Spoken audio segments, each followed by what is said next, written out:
Hey, good morning, everybody. It's 7:30 a.m. on the East Coast. Joe and I are awake. We're here. You're here. The smart people are watching on the replay, or you're in Western Europe and you're having your post-lunch glass of wine and maybe a little cigarette and a little siesta coming up, and you tuned in.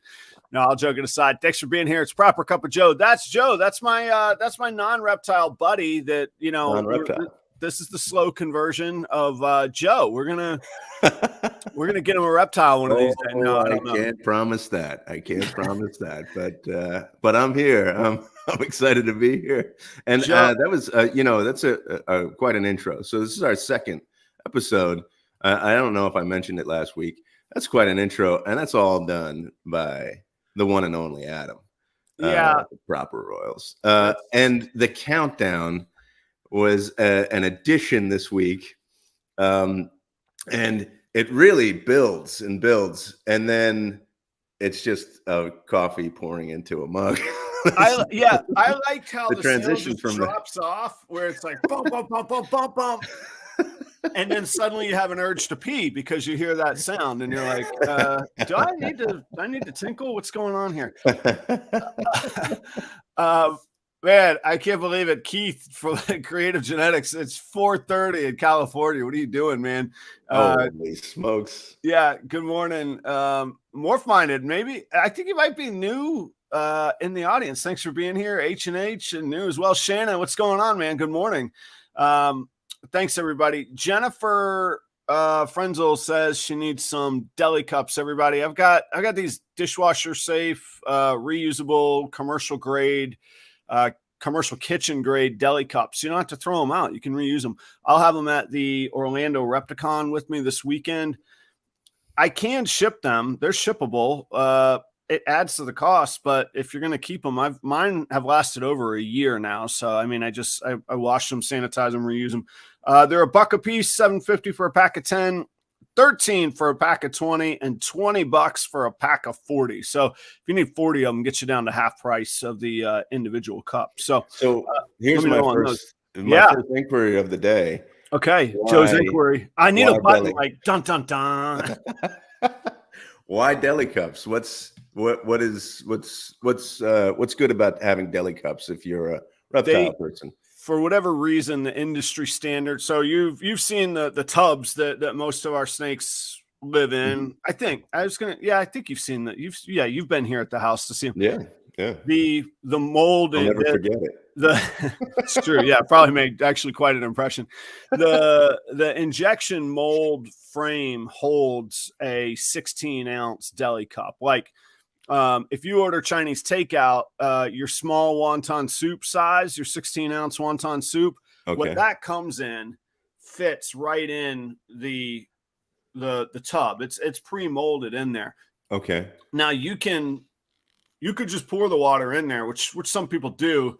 But in Florida, you get the calcium deposits, the buildup. You got to clean it, make it fresh water. So what happens is you drop one of those deli cups in there. Pull the deli cup, you could put fresh water in. Oh, yeah. But I found a lot of people were only using them single use. They use a deli cup for a week, throw it out. And I was like, I've always reused mine because they're dishwasher safe. And these are almost like Tupperware thickness. So anyway, that's those. I don't know that we need a show on deli cups, but this is the rule is wherever it goes. So audience, let me give you a quick rundown or one quick highlight. Stick around. We have Daniel Parker from USARK is going to come on the show. We think, no, he's committed to it. He'll be here. He's going to come on a little bit later. We're just going to do a quick spot. This won't be like my usual Tuesday night deep dives where we pick apart a topic for an hour and a half or 2 hours. But there's this killer auction, and I need to get this out of the way. Not out of the way. I got to get this in front of you guys. This is really cool. I'm a little bit anxious this morning because we have 1 hour to get things done. I got a hard 9 a.m. Joe's got a work life to get to. I got a work life to get to. So I'm just going to cram stuff in. But check out, this is a little highlight. Daniel Parker's going to come on a 1-minute clip promo on this auction for USARK Florida this weekend. Check it out, guys. This is a guitar, kind of a custom guitar that was assembled and hot rodded by a reptile guy, Adam Shira of Proper Royals. So Bowd's Exotic Reptiles acquired this from him, and they got a bunch of signatures of prominent reptile people on it. These include Ty Park, Greg Graziani, Eugene Bissett, Mark and Kim Bell, Ralph Davis, Vin Rousseau, Tom Crutchfield, Colette and Dan Sutherland, Kevin McCurley, Brian Gundy, Craig Trumbauer, and Brian Barczyk. So some really cool signatures on here that make it a part of herp history. So I had the opportunity to use this guitar in the studio the other day. I played it on our new USARK Florida news theme music, which we just recorded. That's in our newest YouTube video. And also I did a demo just kind of showing the sounds that you can get with this guitar.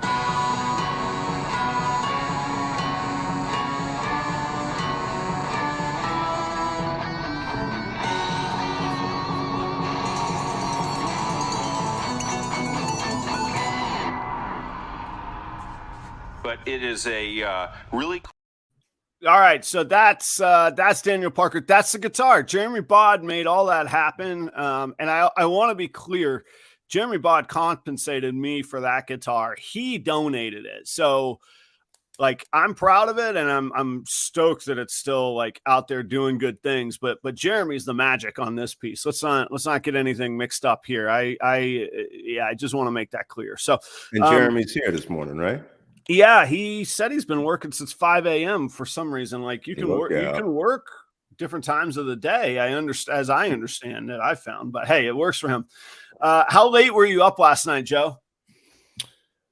Oh, why are you saying this? Because I was texting you late, or no? No. I was up until I would say 12:50, something like that. Oh, wow. So that was pretty late. Did you watch the ladies, the Women's World Cup match against Netherlands? No, I was just sitting on my back porch. That's the wrong answer, man. It was phenomenal. Like, it's one of those. I missed it. I'm sorry. It's almost like the Olympics. Like, I don't know gymnastics. I don't watch, track and field. But when the Olympics come around, you get hyped for it, right?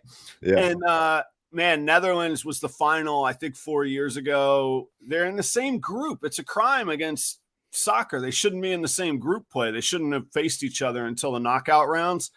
And, spoiler, but it's going to be all over ESPN. They fought to a draw last night. Very high energy, very powerful match. It was really cool. Tale of two halves. Netherlands dominated first half. Second half comes out, and there was this amazing moment where the captain she's pissed off because they're both playing kind of dirty, both pulling all the punches out, and the commentator goes, our captain's name is Horan is her last name, Horan, and she goes, Horan needs to get her head together and realize that the way that you solve this problem is to go put a point on the board.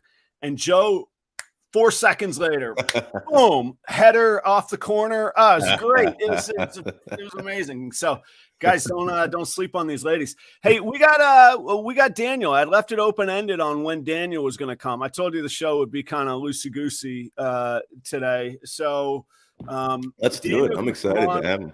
But I promised him in and out of here in 15 or 20 minutes. So, like I say, we're not going to do the deep dive, and then we'll get back to our show here. Daniel, I hope you're ready. Blink twice if you can hear me. Okay, there you go. Yeah. All right. Daniel, good morning. Hello. Oh, you got the costume on and everything early, man. I'm up. I'm here now, so you got me. So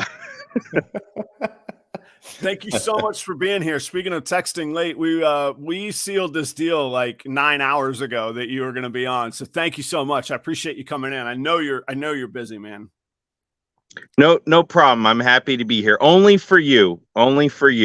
That is a lie. I've seen you on the Holdback Rack podcast. I messaged you a lot, and right, you know, but busy, theirs but was afternoon, is what I'm saying. You know, so. Hey, all joking aside, guys, we're not going to be able to get very deep in with Daniel today. But if this topic interests you and what's going on with USARK, you do need to watch the episode with Jessica and Jana. They're great friends. The Holdback Rack podcast. You guys went like 2 hours, and then you guys got into stuff. I mean, you were talking about wild caught localities of corn snakes, and you know the greater upper northwest Pasco County corner locality. That's a joke. I'm being a jerk now, but it was real cool. You guys went, if you guys are snake nerds, you got to check out Daniel. Meet Joe. This is our non-reptile counterpart. This show is a reptile non-reptile show. That's sort of the theme on this one. So I have no idea. All of everything that Adam just said, just right over my head. Well, good morning, Joe. It's great to meet you. So I heard. So we're doing a show on deli cups. Is that what I heard earlier? We've put on our strongest academic hat, and we're like, today is going to be about deli. No, we're not. I just needed some clarity on the deli cups. Just one question. You know, it's sort of how you talk to your non-reptile friends. Joe had questions, we answered it. So Daniel, I feel bad. I always introduce you as not introduce you because you haven't been on the show before. But when I talk about you, I'm like Daniel Parker from USARK Florida. What's your title? What's your responsibility with USARK? So I'm the director of media for USARK Florida, and I basically like the spokesperson for the organization. I'm not a board member. I'm not the president. Elizabeth Wisniewski is our president. Some of you might know her from Family Reptiles, but so I kind of speak for the organization. I help write articles and do media stuff. And I should clarify, USARK Florida is a different organization than USARK National. We are a separate organization on paper. So even though we're constantly helping each other, and obviously we share that name, so, nobody's to blame for being confused, but we have a whole different thing going on in Florida, and that was necessary just because of all the regular. I apologize. My kitty is down here pushing the tripod. He's getting jealous now, so I might end up with a cat in my lap. I'm sitting in a garage with boxes in disarray behind me. We're good. As you could tell, it's the highest production levels here this morning. I got a rug sitting against the wall back here. So. Come here. Just so he's not shaking the tripod. There you go. So I'm a herper, but I also have normal animals too. I have cats and dogs. So, we're not all total weirdos, right? So let me just ask about USARK Florida. Do most other states have their own state USARK organization? No. And it's probably not necessary for most states. The reason we had to do it in Florida is because we just kept getting hit over the head over and over with regulations from FWC, from Florida Fish and Wildlife Conservation Commission, that were threatening to put a lot of people out of business and cause people to lose their pets and stuff here in Florida. So it was necessary for the organization to come together, and kind of their first action was to sue the state over prohibited species rules, and they won that case. So that's how it started, and we're just now 4 years in, I think 3 or 4 years. I haven't been with them the entire time. I was cheering them on at the beginning, of course, but I wasn't specifically involved. But and unfortunately, since then, just FWC kept pushing regulations one after another, and a lot have been really unfair. They've threatened people's private property rights. And people have lost their animals as a result. And unfortunately, some people have even had their animals confiscated or killed, as we've seen a few months ago. So it's what we do is, we try to have a relationship with FWC. It hasn't always worked out well, but it seems to be that they're turning around. They had a really negative news event a few months ago that really hurt them politically, and they've kind of changed course a little bit, and they're wanting to work with us and mend relations a little bit. So that's an encouraging sign. Daniel, can you tell us I know there's an overarching, I wouldn't call it mission, but it's part of the mission, I think, the overarching litigation that continues to be ongoing. Can you tell us the angle and the crux of that, and then where we stand at that on that issue or that detail today? Where are we at in this fight? That's sort of the crux of the fight at the moment. Is that correct? Well, I mean, yeah, it's certainly where, most of the funds of the organization are going to. So we're in a lawsuit over prohibited species rules, specifically.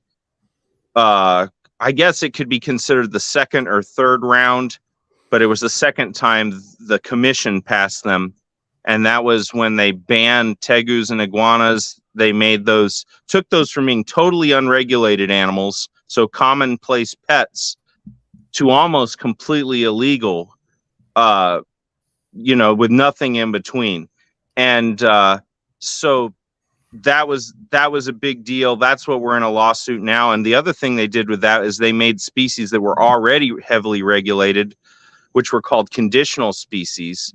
Included in those were Burmese pythons, reticulated pythons, Nile monitors.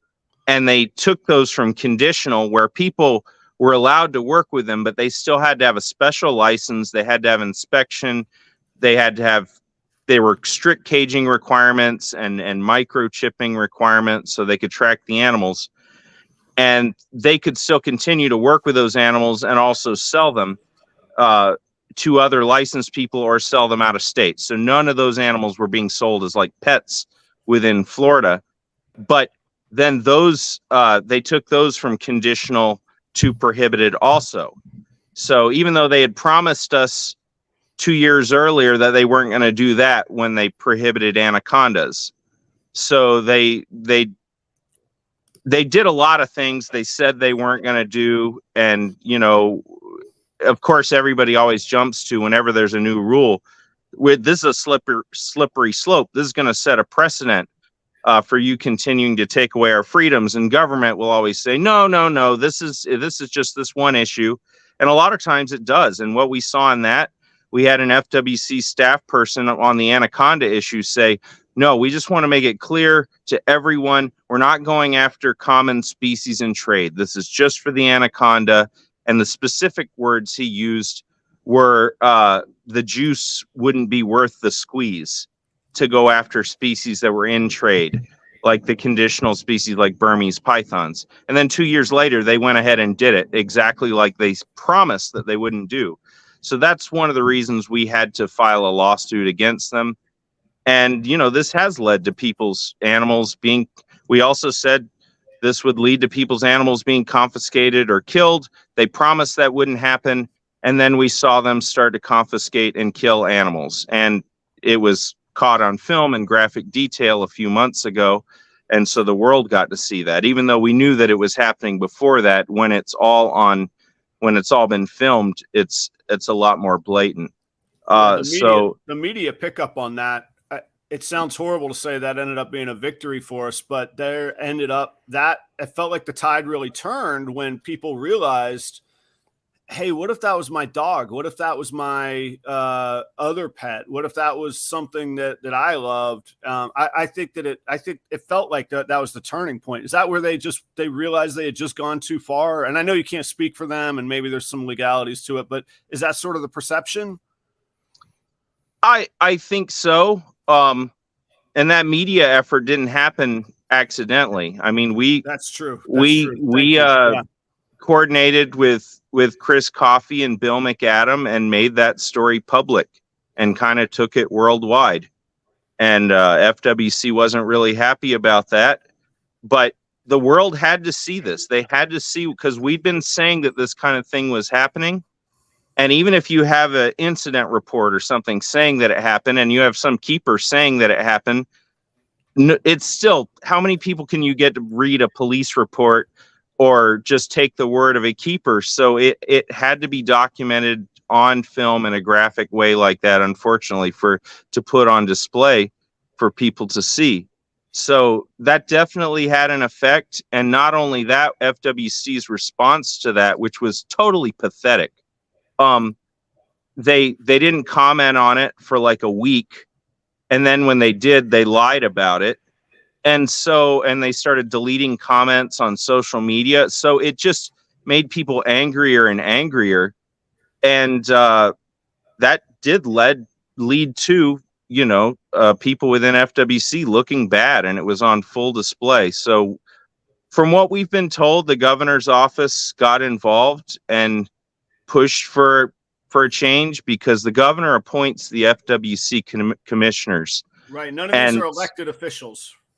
That's correct. So that we have 7 FWC commissioners. They're appointed by the governor and confirmed by the Florida Senate, and they're not elected. And mostly they're big donors to the governor.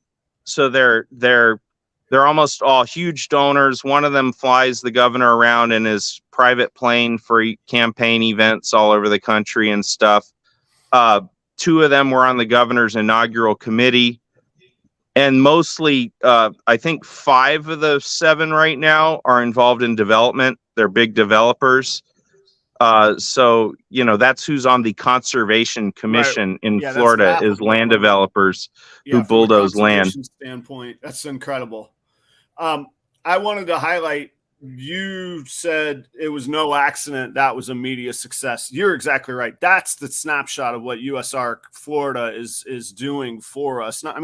There's a whole lot more, but if we wanted to pinpoint heavy value to what this organization brings and why we're thankful.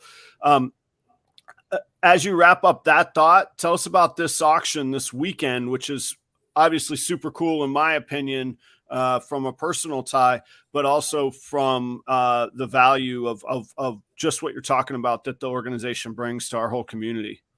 Yeah, well, specifically on the media stuff, some people were critical, like, you guys are you're never going to beat the government. You're going at them too hard. You're just making them more and more mad. You got to talk to them and be nicer. But we had been nice for a while. And unfortunately that didn't work. They just kept beating us over the head. So there comes a point when you just have to expose people and you have to go after them. And that's not really what we want to do. But in this case, it was totally warranted. And it's what had to happen. And we should point out, we do have a good relationship right now with a new executive director. So they appointed a new executive director. This is different than the commissioners. The executive director is appointed to actually run the commission, the actual organization. So they're the head of the agency that makes the decisions day to day. And he's been great talking to us. It doesn't fix everything. There are still problems, but we are in communication, and he does seem to want to work with us and make some changes and make regulations that work for all of us. So we're heading in a good direction.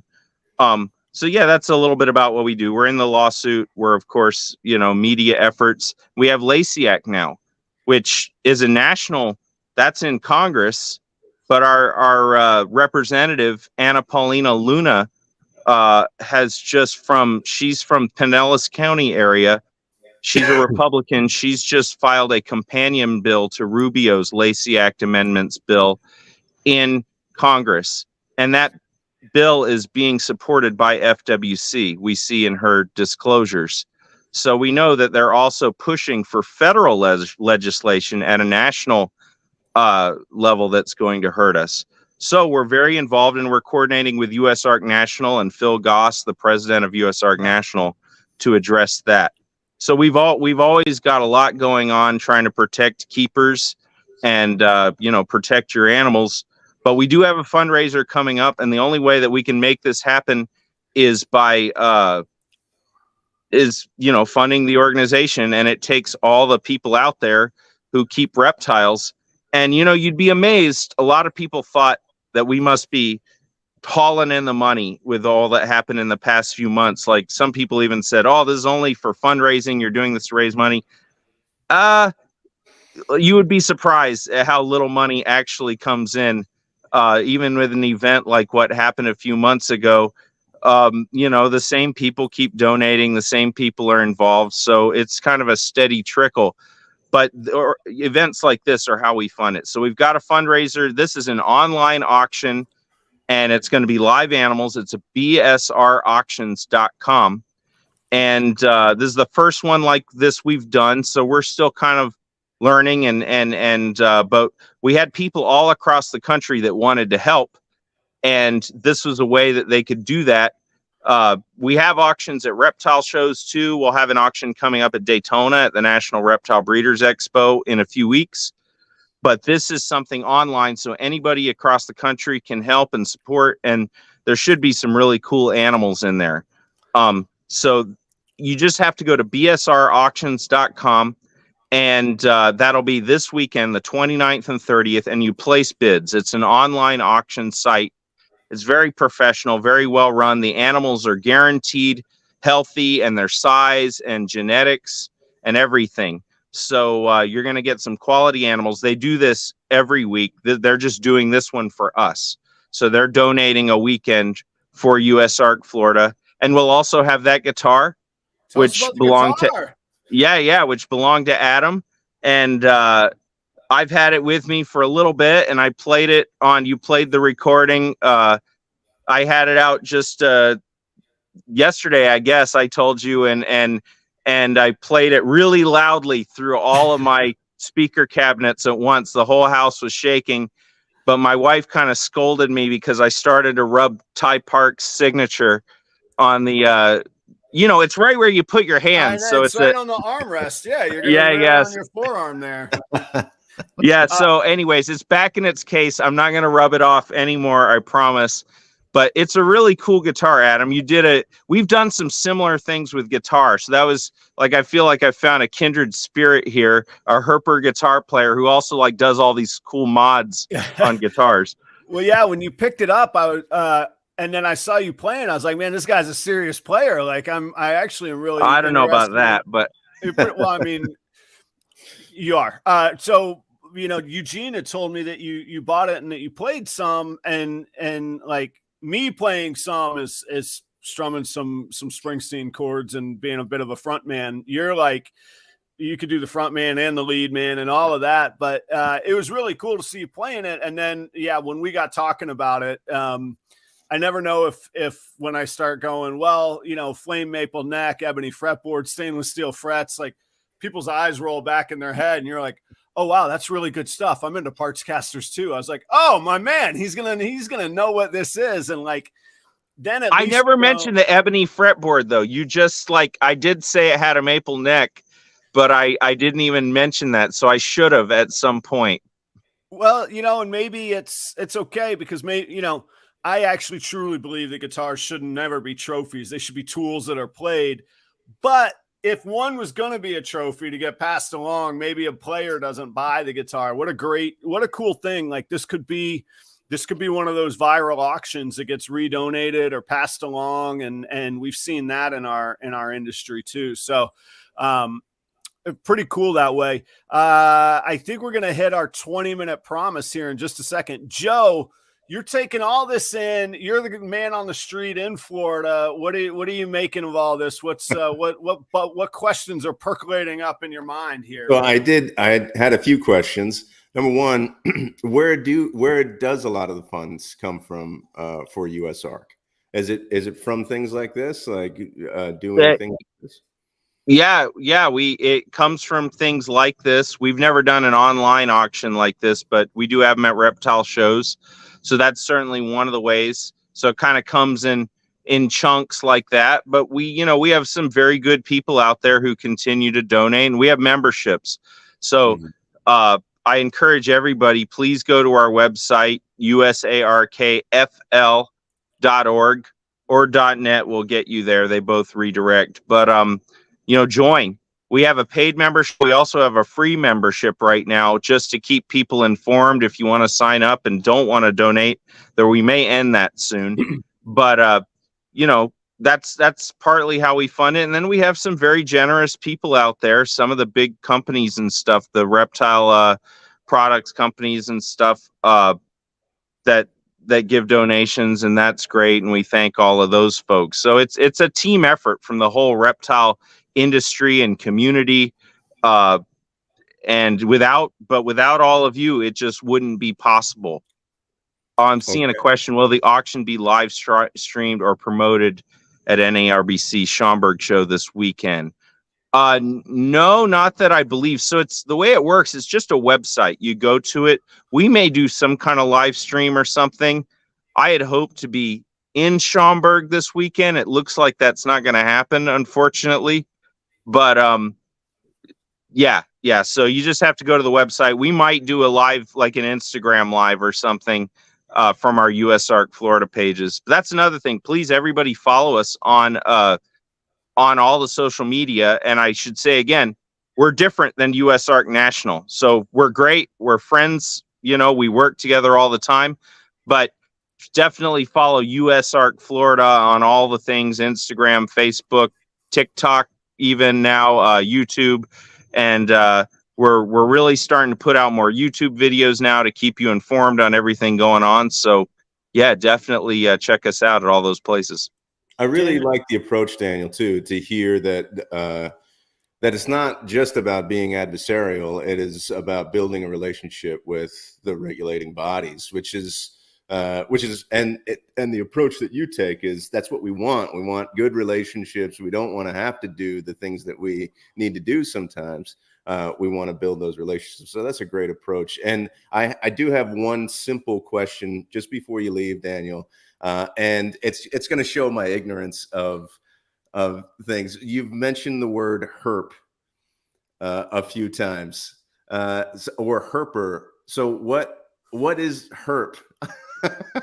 That's a good question. You know, sometimes we throw this stuff out there, you know, and don't understand our audience fully. But herpetology is the study of reptiles and amphibians. Herp comes from Greek. It actually means one that crawls. So something that crawls. So we group reptiles and amphibians in under this heading of herpetology, though now we know birds are more closely related to reptiles than amphibians are. But that's a whole different thing. But we call people who are involved in reptiles herpers a lot of times, which is very confusing to a lot of people. And we call reptiles and amphibians herps. So there you go. And then everybody just says, "Oh, did he say herpes?" So that's what we've all heard our whole lives. Daniel, thank you so much. I appreciate you being here. I appreciate you coming on short notice. I appreciate that some of these podcasts might not align with good mission and values. So I appreciate you trusting us and putting the faith of the organization in us while you're representing the USARK Florida. BSR Auctions. That's correct. That's the right letters, yes. Right? BSR Auctions. Yeah. BSRauctions.com. This weekend, the guitar. I saw Chris, our good friend and sponsor on my other show, BNS Reptilia. He said he donated some animals that got shipped out yesterday that are going to be up for auction as well. So it's community wide. Chris is in Pennsylvania donating, I think, to the auction house in California that's supporting USARK Florida. Yeah. So it's in Florida, actually. It is Florida. Sorry. Yeah, okay. They're in Miami. So yeah, it is out of Florida, but yeah, it is a team effort. So we appreciate everybody. I don't even know all the stuff that's in the auction yet. So I got to review the list myself because it's all just coming in still. So, right. But you know, we know some people have been very generous and there are going to be some awesome herps in there as well as the guitar. Cool. Daniel, thanks for all the work that you do. I will see you. Will you be in Orlando? No, you probably won't be in Orlando. If you're not going to Schaumburg, you're probably not going to Orlando this weekend, huh? You never know. You never know where I'll pop up. All right. Well, my wife is supposed to run. She's supposed to run Orlando for Repticon. but I don't know if she's still doing that now, but she's the manager of Repticon too. My wife, Lisa Parker. Lisa's your wife? So say hi to her at a lot of Repticon shows. Lisa's great. I know Lisa. I didn't know that was your wife. Oh, okay. Yeah, you know Lisa already. Yeah. Yeah. Okay. Wow. Okay. Wow. All right. Yeah. I'll say hello if, assuming she's able to make it. And if not, I'll see you in Daytona. Daniel, thank you so much for spending the morning with us. I very, very much appreciate it. Thanks, Daniel. Thank you for having me. All right. Cheers. So massive thanks to Daniel. There was guys, go back and watch his interview or appearance. Nobody wants to call it interviews anymore. He was hanging out with Jana and Jessica on Hold Back Rack podcast. I don't know that I'll get the number right. To put it in perspective, guys, if the lawsuit is at the crux of the USARK Florida mission at the moment, I believe he said, and we'll have to go back and look, but I believe he said that the team of lawyers that we use that are very good, clearly we're fighting the government. They're able to hang with that level of legality, $720 an hour. That takes a lot of donations. That takes a lot of guitar bids. So support them. Check it out. Should be cool. Daniel, thank you so much. Joe, thanks for rolling through that, man. Like this would be like me sitting at a knee replacement doctor's convention, and then I don't know what I'm talking about. But no, it's fun. I just don't. I hope my herp question wasn't too low. I don't know. Not smart. The good thing is, if there is something like that, everybody else is getting a chuckle and entertainment. So either they're getting knowledge or they're getting entertainment, and I think both are highly valuable. You know what I mean?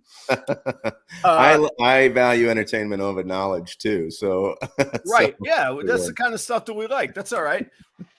Joe, we had been talking, and this is our second show, so it's still sort of formulating and coming up kind of organically. And look, there's 21 people hanging out. Thanks, everybody, for being here. You guys are really, really supportive. Yeah, I know most of you in the audience, so thank you.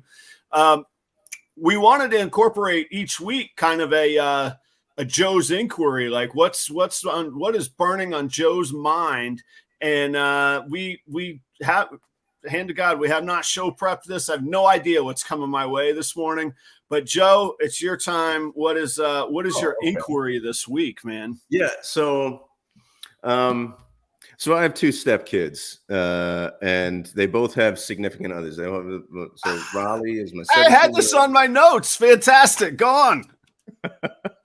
So they both have boyfriends. So Raleigh is the 17-year-old. She has a boyfriend. Aiden's 15. He has a girlfriend. And both of those, the boyfriend and girlfriend, both have ball pythons. We're out there, man. So, which is interesting. And even my inquiry last week, which was why is everyone involved in this? Why do you do the things that you do? And there were some beautiful answers. There were really cool answers, and I was thinking about those answers, and then I was thinking about the idea of these two teenagers having ball pythons as pets. And then, though, I was also thinking about how there's kind of an industry that grows up, with this community, right? Right. So these things. So let's take ball pythons, for example. When you see them as pets, but then you kind of commodify them as well. Sure. You breed them together, and then you sell them. Right. Like, is there a discussion within the community about, are these actual pets? Yeah. Oh, the ethics and yeah. What are the ethics behind selling and trading pets? And at one point, is it different from saying breeding dogs and cats and trading them and selling them? So yeah. So just a question. I want to understand how people perceive the reptiles, and what are some ethics around Sure. around those topics. It's a good question, and it's an important question, I think, that we all have to ask ourselves. And anybody in the audience, for the record, that doesn't know, Joe and I are very good friends and have we won't go into the whole origin story, but Joe comes from, his intentions are good. And so I don't want this just to be a show of like toss up softball questions. So let me put it a different way. Yeah, on the one hand, we talk about beautiful pets that we connect with. On the other hand, at the very far end of the spectrum, somebody might even classify some of the facilities as factory farms of snakes. Mm-hmm. That's all true. That is completely true. Okay. And how do we balance that? So I can't speak for everybody. There's a mental hurdle that you have to get over if this goes from pet to hobby to industry. And always, hopefully, in it, we're caring for the well-being of the animals. Don't get me wrong on that. That is absolute priority. You see how much work I put into this. It's 6-7 days, and I'm excited and enthusiastic about it. But it's a lot of work. But caring for the animals and the beauty of the animals is very important. Doing things like making sure that our industry gets put in the right light, doesn't get attacked, gets preserved. Heck, we got lawyers and USARK Florida. But the mental hurdle that I've had to get over is really and I'm still a relatively small breeder, even with 160 snakes. I bet most of the people in the audience have as many or more than I have, believe it or not. Okay. When you hit that point, in my opinion, I do not speak for the community on this. I speak for myself. In that point, the mental hurdle really becomes nearly a focus as if this were agriculture. And at first people go, Adam, that sounds like a big steaming pile of BS right there. But the reality is you're propagating the animals. Yes, revenue is part of now my income, and a significant part of my income. So how do I assimilate the ethics of agriculture, of farming animals, of raising cattle, sheep, chickens, and that sort of ethical care?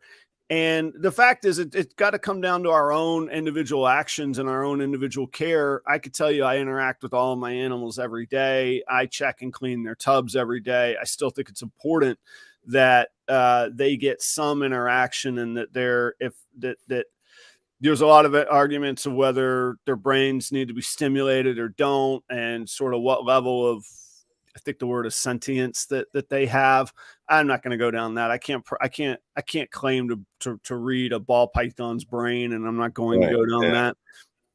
What I can tell you is that I want my animals conditioned to be good pets. I want them not skittish of humans. The last thing I want is them biting a child that's excited to get a pet. Like, that's not building the industry. That's scaring the hell out of somebody. Right. That's their worst nightmare of what they think could happen to them coming true.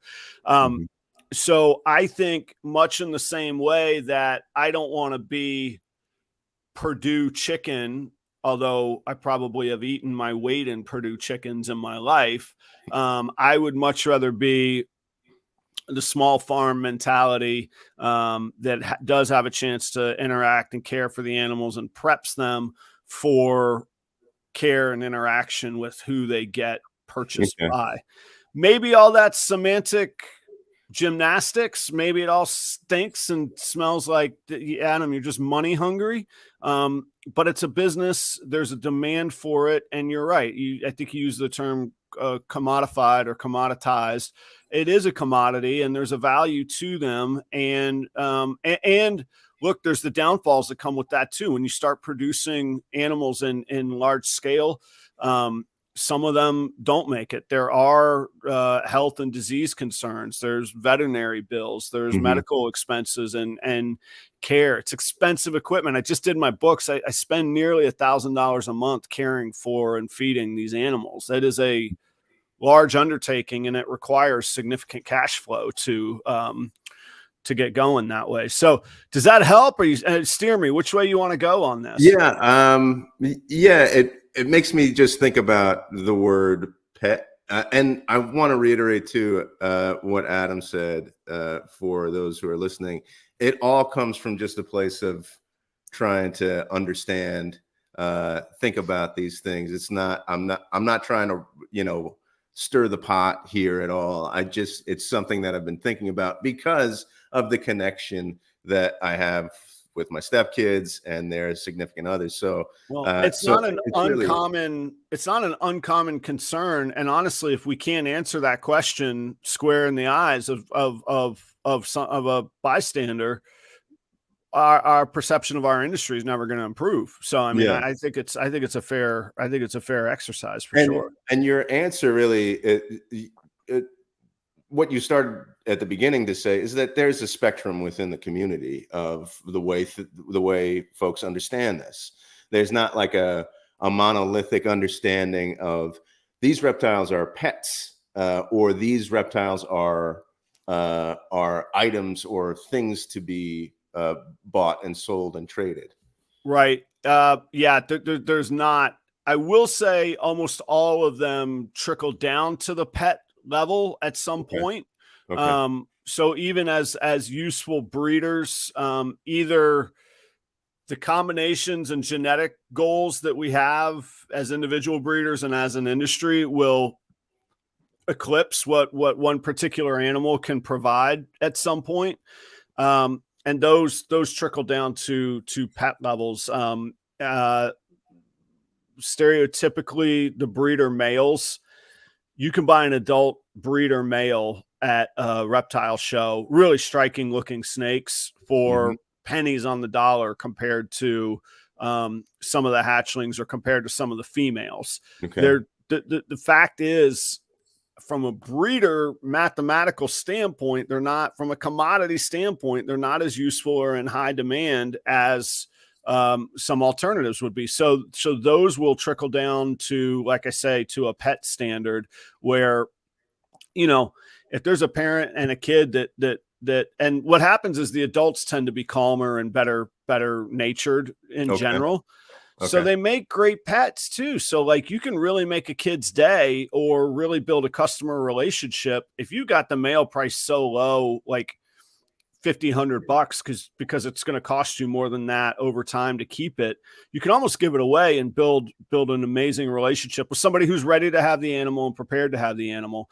But you can do that as well. And there's all sorts of ethics to trying to vet customers, and there's arguments over how much we need to know about the customers and how much not. And I get concerned with sort of gatekeepers of the industry. I think we need to look ourselves in the eyes and ask what works and what doesn't. I'd rather that than somebody yelling at me about what I can and can't do.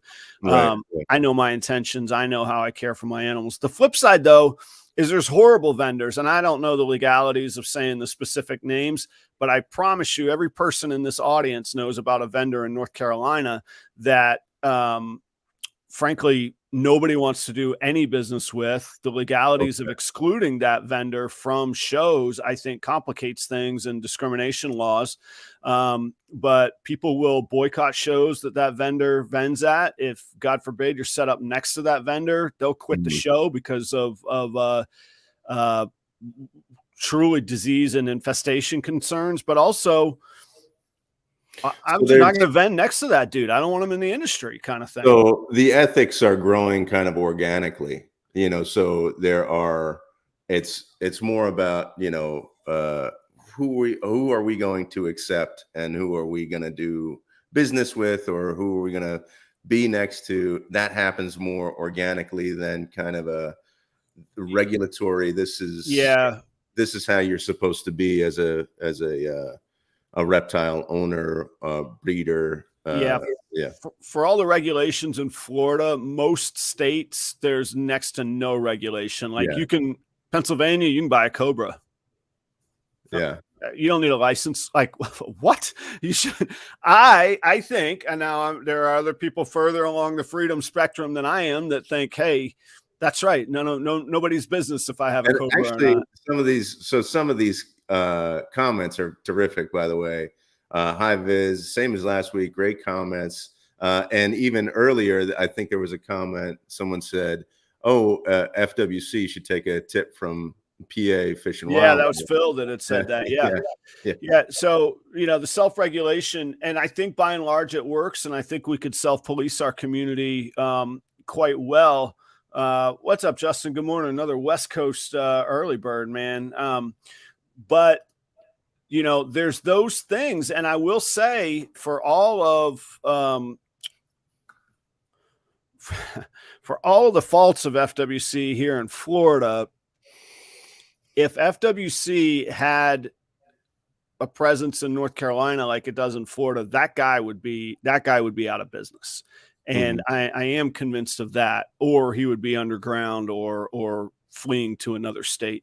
So I think that there's somewhat of a happy medium in there, but at the end of the day, yeah, I think the industry does a pretty good job of self-regulating. Let me tell you what, man, behind the scenes or in front of the scenes, this industry loves its drama, man. You want to see something catch wildfire, let somebody slip up with endangering or hurting an animal, and it's the hottest thing on Instagram. You get branded right away. I think presentation and marketing is very, very important in this hobby. It's very competitive too. I mean, it is, we're all friends here, but on the other hand, we've all seen like there's some cutthroat stuff, so, especially the larger the presence you get, I guarantee you there's somebody out there that's like, screw that guy, Adam. Let me find something, I'll find something, I had somebody just rip me a new one on my YouTube comments because I vend at Repticon, and Repticon hasn't been able to legally ban that other vendor. And they're like, well, you shouldn't be vending. And I'm like, USARK partners with Repticon. Like, I'm not the bad guy here. Don't take your problem to the bad guy, not me. So anyway, your concerns or questions are well-founded, and it's something that we work on internally a lot. There's a lot of internal debate of what our presence should be, what our how we should represent each other. And like I say, I think it's a dangerous slippery slope to get into gatekeeping and get into finger pointing, because then we inevitably we become hypocrites because none of us are perfect. So it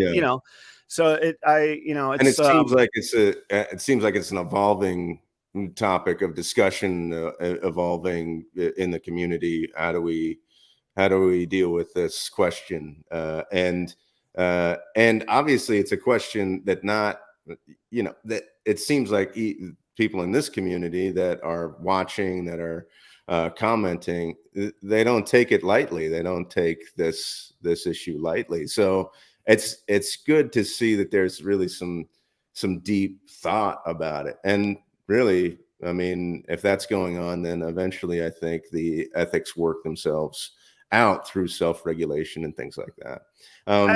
I hope so. And to create a reptiles point, I hope I'm not conflating those two, but you know what? Sometimes that does overlap. We do need to hold each other and ourselves accountable, but there's also people that run with it and that headhunt, and that, somebody pissed somebody off and now's their chance to get back at them. We've all seen that too. So I do think that don't get me wrong. I'm all about accountability. I run a live stream of my facility so you can see how I clean and all of that. So I'm all about accountability.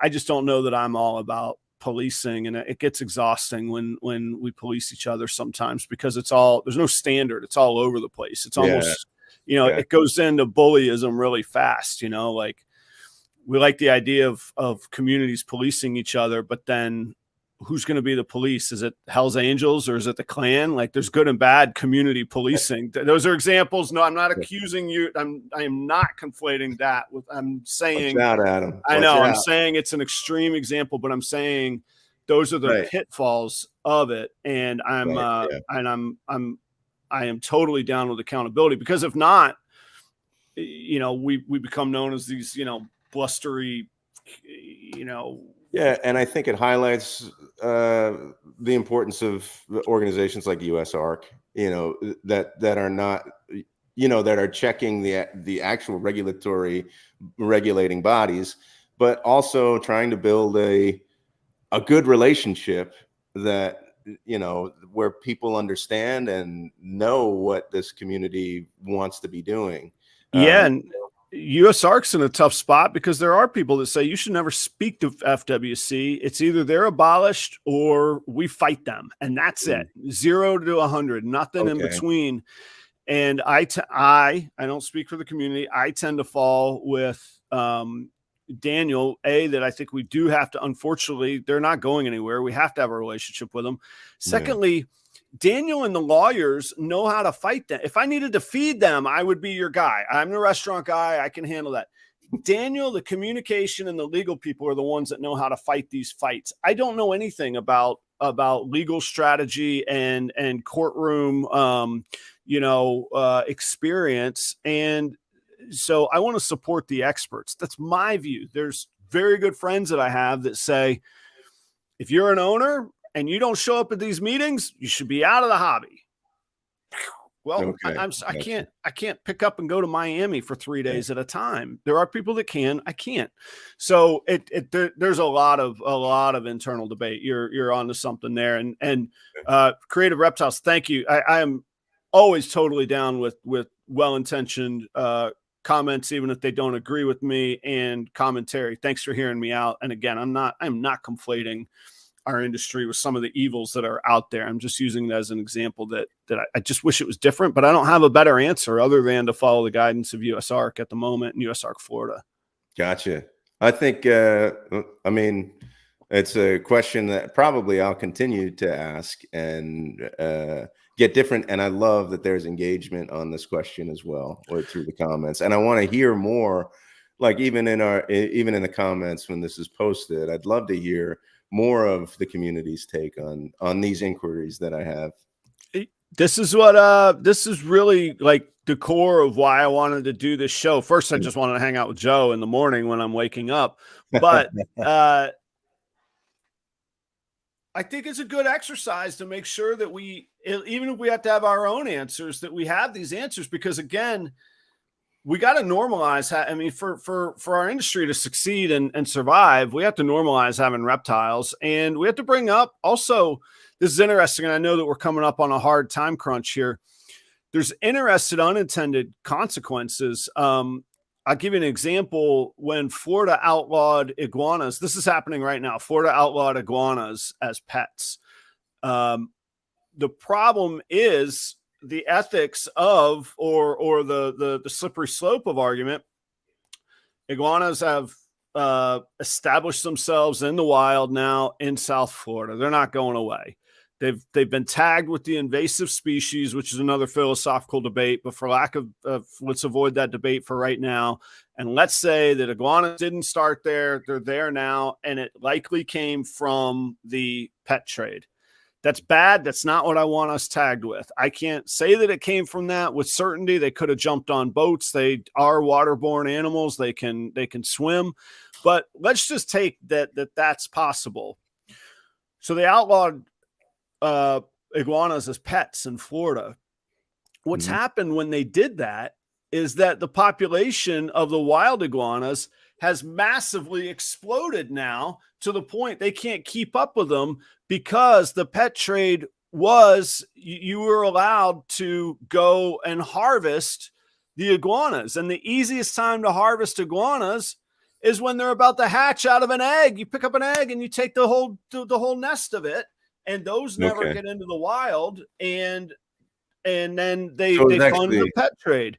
So it was bringing it down. And now they're saying people can't even keep up with the extermination of these animals. Yeah. So I get that it's a bad thing that it happened, but that horse has left the barn. There's nothing more to do about it. So, and I don't know the answer other than look, where iguanas can live, they're living.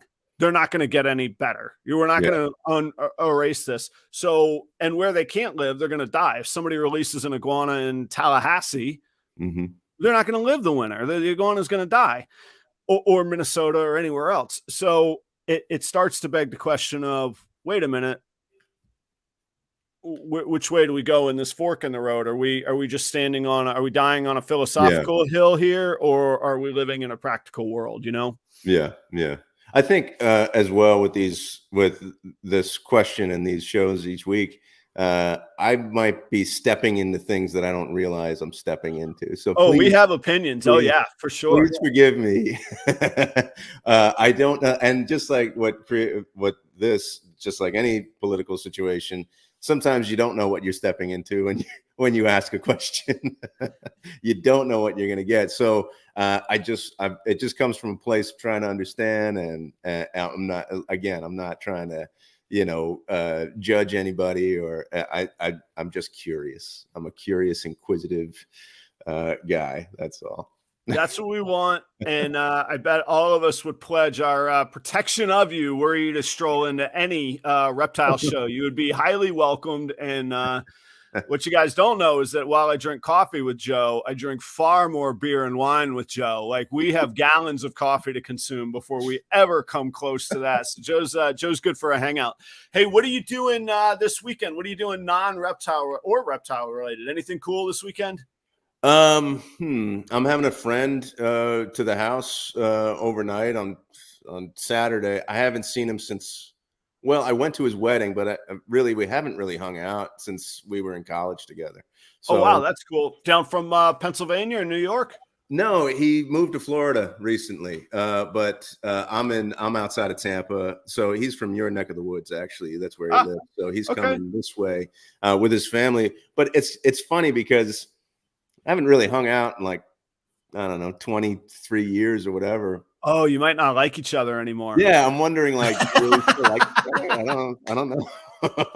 So I told him I'm really excited, but I'm also nervous. Right. Well, I hope it goes well. Hey, send the kiddos and their boyfriend and girlfriend up to Orlando. I'll be vending at the Orlando Repticon. Okay, yeah. Is that what you're doing? Yeah, this weekend is the Orlando Repticon. I'll head down to Orlando tomorrow to get set up. And look, guys, wrapping up. Like I say, we got a hard 8:30 stop. I'm used to kind of chugging along for 90 minutes or 2 hours sometimes on Tuesday night. This Tuesday night, I got Steve Casino from Steve's Morphs, another excellent dude in the industry that's really looked out for me. He'll be on this Tuesday night. I hope you guys have a killer Thursday. You can't see them. Maybe you can. Doesn't matter. Oh, yeah, there's a bunch of notes. Didn't get through 90% of the notes. Our show prep, Joe, needs to just be like one topic and boom. Right. Yeah.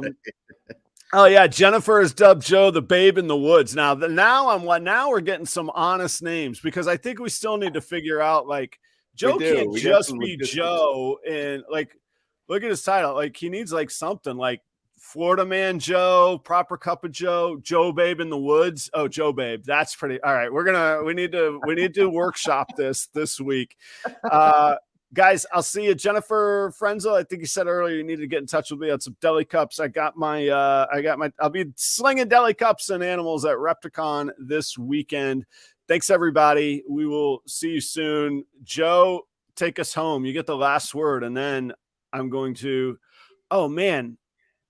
I tied in the countdown with the intro. I can't even hit the music because it's going to do the stupid countdown again. Oh, dummy me. I'm a rookie on the production end. This was a great start to our Thursday. So have a great Thursday, everybody. We'll see y'all next week.